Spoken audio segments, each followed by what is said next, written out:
Good morning बच्चों। आपने देखा पिछले क्लास में रेशनल नंबर हमने पढ़ाया आपको, उसका कंसेप्ट आपका क्लियर मैंने कर दिया है। जो भी था रेशनल नंबर में each and everything I have told you. I think you might have understood the things, क्योंकि बहुत आसान है। रेशनल नंबर आप 6-7 क्लास से देखते हैं, 8th में भी था, अब 9th में। अब देखो कुछ सवाल ऐसा है जो कि एकदम बहुत ही इंपॉर्टेंट सवाल है बच्चों। देखो एक सवाल मैं लिख रहा हूँ आप लोगों के सामने। सवाल है represent 10.5 under root 10.5 under root on the number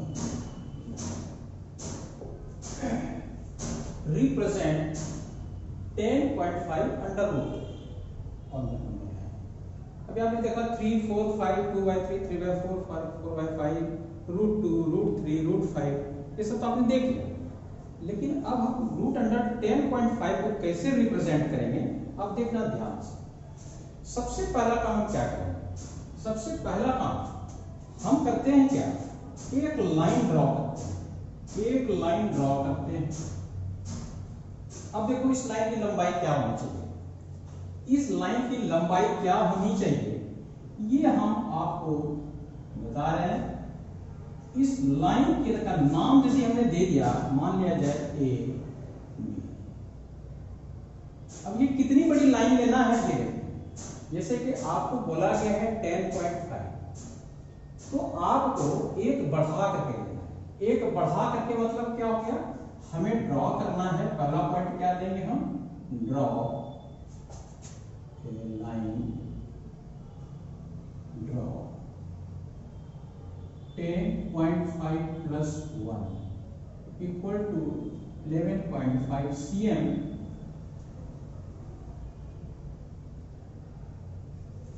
draw A B, ये दे दीजिए।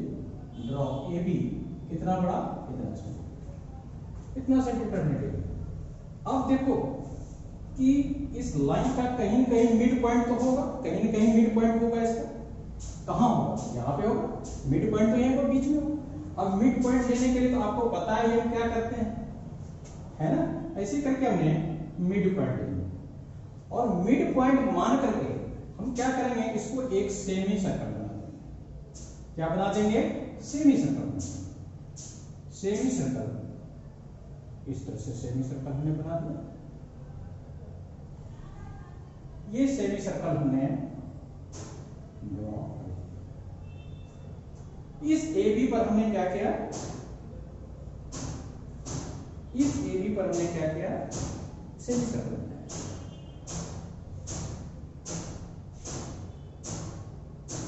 तो क्या लिखेंगे next point, take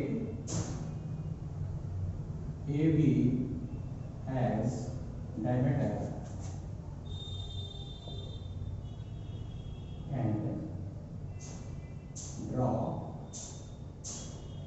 semi circle. हमने सेमी सर्कल ड्रॉ कर दिया। अब देखो जब तक कि बीच का पॉइंट नहीं मिलेगा मुझे सेंटर, तो ये कैसे ड्रॉ करेंगे, इसलिए मुझे क्या करना पड़ा, इसे बाइसेक्ट करना पड़ा और उसका मिड पॉइंट में मिल गया। और यहां से हमने प्रकार से कंपास से। अब देखो, अब यहां से यहां तक की लंबाई कितनी है, यहां से यहां तक की लंबाई हमने ली है 11.5। अब यहां से यहां तक एक लंबाई हमें लेना है कितना, 10.5 तक। यहां से यहां तक कितना लेना है हमें, 10.5।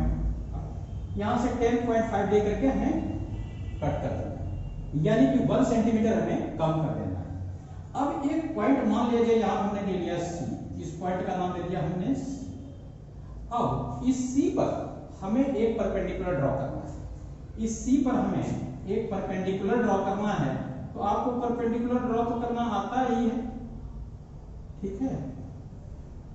इस प्रकार से ये हमने परपेंडिकुलर ड्रॉ किया और इसका नाम हमने दिया D।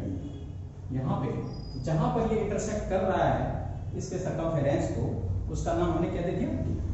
अब देखो, अब ये हमारा क्या हो गया, CD। अब यहाँ पे हमने यदि सेंटर ले लिया है O, इस सेंटर को हमने मान लिया है O, तो ये यहां से यहां तक OC और यदि हमने इसको मिला लिया इससे, तो अब आपको ये दिख रहा है कि अंदर में जो ट्रायंगल मिल रहा है हमें वो क्या है, एक राइट एंगल ट्रायंगल। ये ट्रायंगल एक राइट एंगल ट्रायंगल है। अब देखो जैसे कि हमने यहां से यहां तक 11.5 लिया, तो ये यहां से यहां तक आधा हो जाएगा कि नहीं, यानी कि 11.5/2 हो जाएगा ये, यानी कि ये 11.5/2, तो ये भी होगा 11.5/2 और ये भी क्या होगा 11.5/2। ये तो समझ में आ रहा होगा, हाफ हो जाएगा तो ये रेडियस हो जाएगा। यानी कि हमारा कहने का मतलब है कि ये भी जो हो गया 11.5/2 हो गया। अब बताओ कि यहां से यहां तक है 11.5। अब देखो यहां से यहां तक है 11.5/2, तो यहां से यहां तक भी है 11.5/2, लेकिन यहां से यहां तक कितना है 10.5/2, यानी कि ये कितना है, ये कितना है 1 है, ये कितना है तो ये 1 है। अब आप बता सकते हो कि ये OC की लंबाई क्या होगी। देखो OD की लंबाई, OD बराबर हमारा हो जाएगा 11.5/2। अब देखो OC क्या होगा, OC क्या होगा कि OB कितना बड़ा था, OB माइनस BC हो जाएगा OC, यानी OB माइनस BC।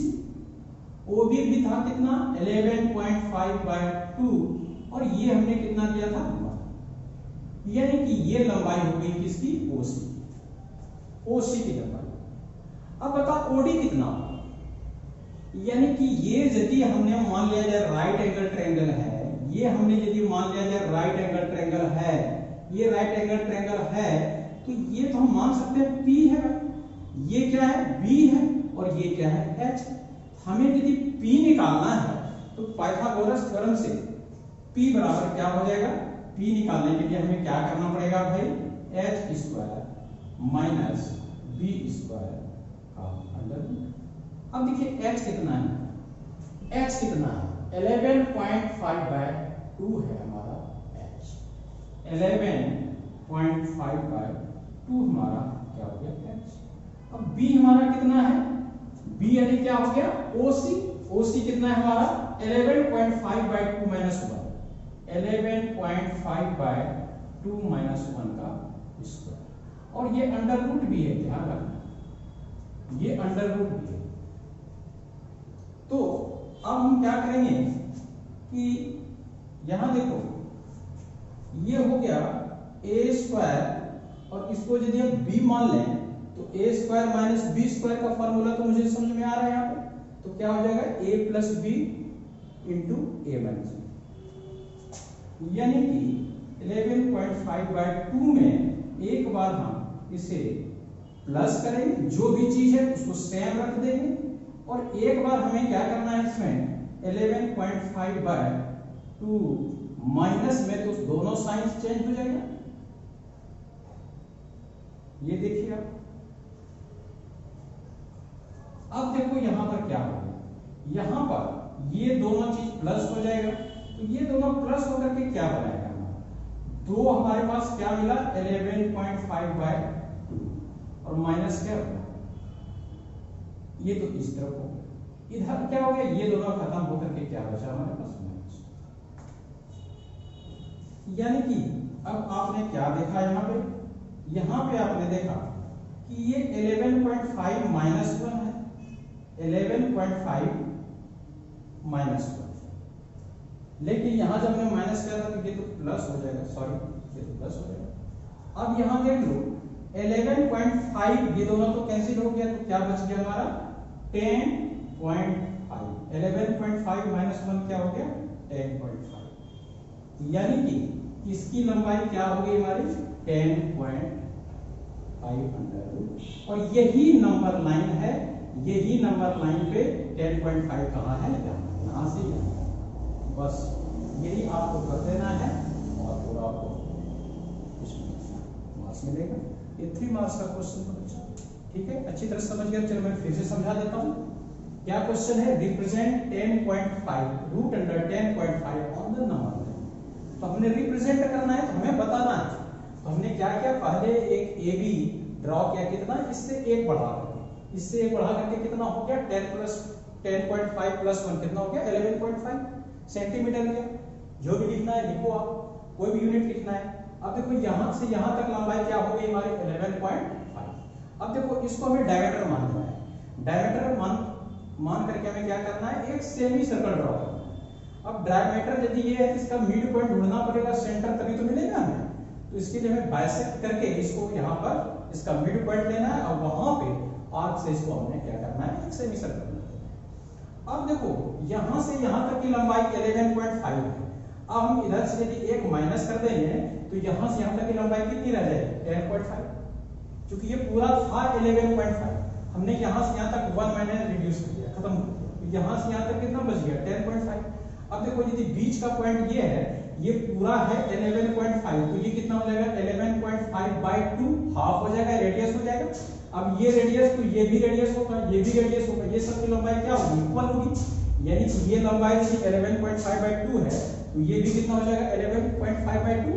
अब देखो यहां से यहां तक की लंबाई थी 11.5/2, यहां से यहां तक 11.5/2, लेकिन 1 यदि रिड्यूस हो गया तो हमें यहां से यहां तक की लंबाई निकल गई। अब हमें यहां जो हमने OC निकाला है उसमें क्या किया, यहां से यहां तक की लंबाई 11.5/2 में हमने क्या कर दिया, ये माइनस कर दिया।